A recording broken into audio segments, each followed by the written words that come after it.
How about the way that you guys finished that game with the goal by Curtis and then overtime? Yeah, it was good. The middle frame, first 10 of the third was a little slow and didn't get much going. We were a little light, and it's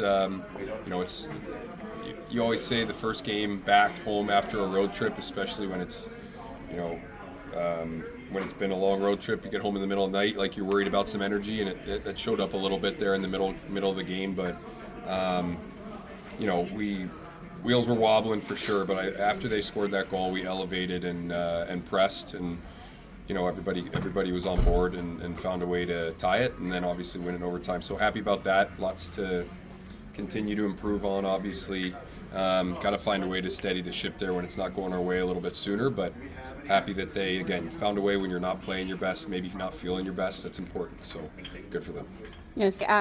Do you feel like Curtis's goal really ignited something within the guys to kind of try and finish it out? Because they look totally different. Yeah, big time. I think even after they scored their goal, we pushed pretty. We knew we needed to score a goal to try to win, but now you need to score a goal to try to tie. So urgency just naturally goes up a little bit. A couple good shifts leading up to that goal, and then afterwards, thought we continued to push. We'd kind of taken the momentum there a little bit towards the end of the third. So that was big. I mean, it got the energy back, which was, we were a little bit flat there for the middle 30 minutes of that game, I thought, and got the energy back, and then I liked us from there on out. But what has Curtis shown you this season? Yeah, big body that can compete, and he's got some skill to go along with it. So we're still getting to know each other, but he's got a lot of the tools, and as we continue to develop trust, I think he's got a lot of pieces that are valuable, and you saw that tonight, getting heavy in front of the net and getting that rebound. So good for him. Yeah, and then that bottom pairing, I just want to talk about them for a moment. I love that you guys put them together. They look like they're learning off each other and growing even more. Always seems to be more leadership driven now, and Corson has more controlled hits, more he's feistier. What was behind the decision to put them together, and what are you seeing out of them?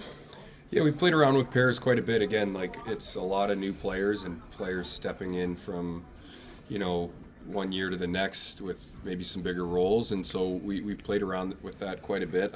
And OJ's Ole Holmes had a great start to the season, just steady on the defensive side, physical, making simple plays, and you mix that with Corse, who can get up the ice and distribute, and has some good offensive ability, and they've worked well off each other. So. We're not married to any pair, but they've had a good couple of games here for us. So, we're going to need those defensemen to continue stepping up for us to have success. Overall, when you were talking in the beginning of this season, you were not totally happy with the way you guys defended, but during this winning streak, obviously that's been a lot better. So it seems like it's been better. So what is the key to that? Well, I think it's just first off, it's a commitment to doing things. Defending is tied to a lot of the hard things. You've got to have physical engagement. You got to be able to block shots. You got to be sprinting to lose pucks and sprinting back up the ice to prevent, defense. And a lot of the preventing defense happens far away from the net. We've reloaded on top better for the most part. We've gotten harder through the neutral zone, so people can't gain as many entries, and then you don't spend as much time there, and then you're not as tired defending. But it's just, for me, defending is just a will thing. We go through the details for sure, but it's just a commitment to it and an understanding you got to do it properly in order to give yourself a chance to win, and in order to get the puck and get on offense and do the fun things. So guys are starting to grasp it a little bit. Still plenty of work to be done, but slowly improving. Cool. Now, sorry. One more question about the lines and pairs. Sorry. I noticed this season that no matter where you're slotting the guys, they're just gelling together. What does that say about the team this early in the season, that you can make minor tweaks to the lines and they succeed no matter what line or pair they're on?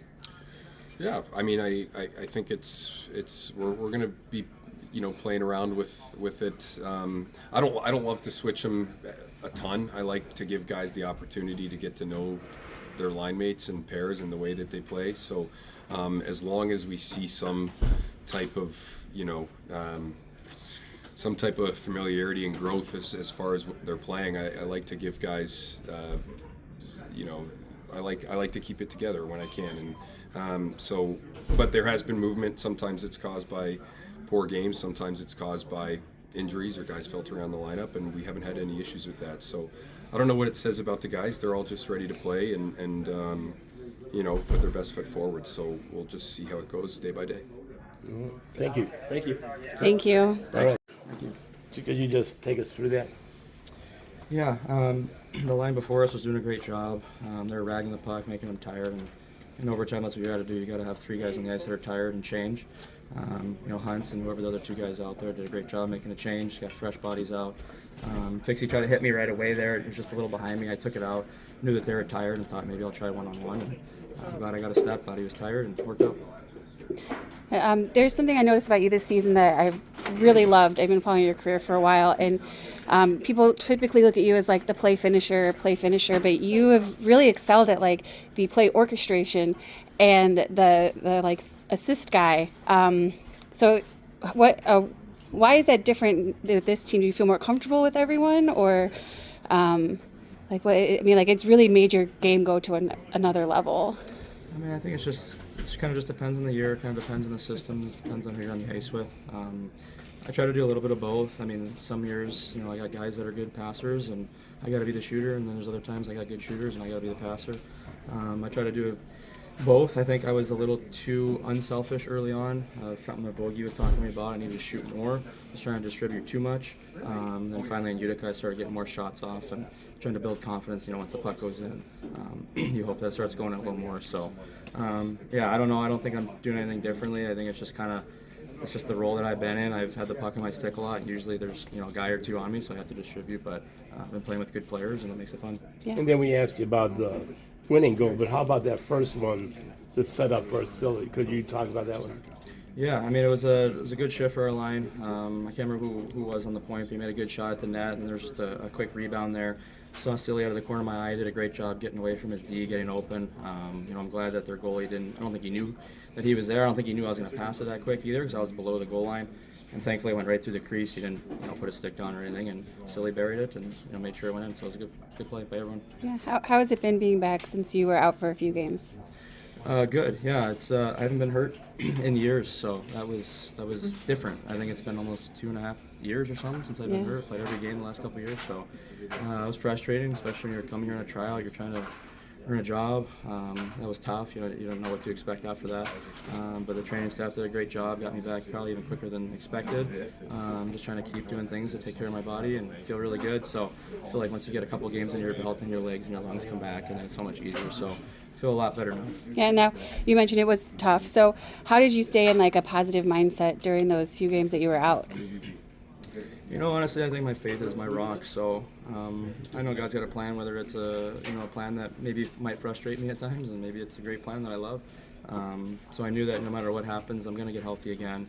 I just got to stay positive. The training staff is great. They're all jokes and having fun. So even when the team went on a road trip, I think I was alone for basically like 6 days. It was me and Mateau and the trainer. And I was like, oh man, that's a tough start to my Cleveland career. But no, it felt quick. I was glad to get those guys back from the road so we can hang out and kind of, I didn't really meet anyone. I was in Hershey for a day or 2. But no, it's just, keeping with it. I've been around this game for a long time. I've been hurt different times. Just got to stick with it and stay positive and know that you're going to be back. Yeah. All right, super. Thank you very much. Thanks. So take us through that first goal of your career here. Obviously super excited about it.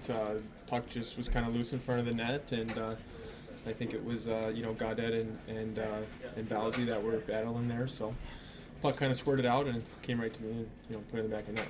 Great feeling. Now, did you come to Monsters games when you were a kid at Michigan Falls, or? Yeah, I sure did. Yeah, I grew up. I wasn't out here for every game, but Right.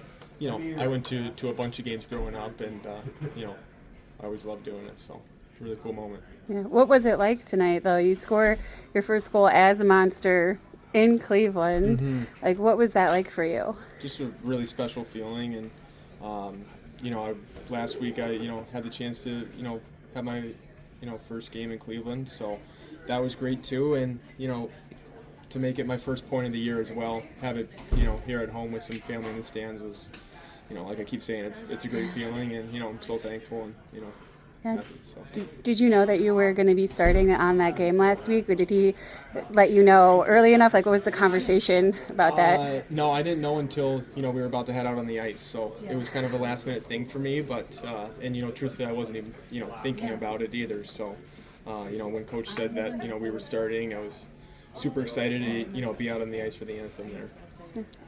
Now, did you play at Chagrin Falls? You played for the high school? No, so I grew up playing for. As a little kid, I was playing at Gilmore Academy, Oh, okay. and then as I grew older, I grew up playing for the Cleveland Barons. So I played there all the way through my 16-year-old year, and then I went to Youngstown. Okay, and then you went to Yale, right? Yes, sir. Yep. Well, what you study there? I'm sure you didn't go there to be a professional hockey player. Or maybe you did.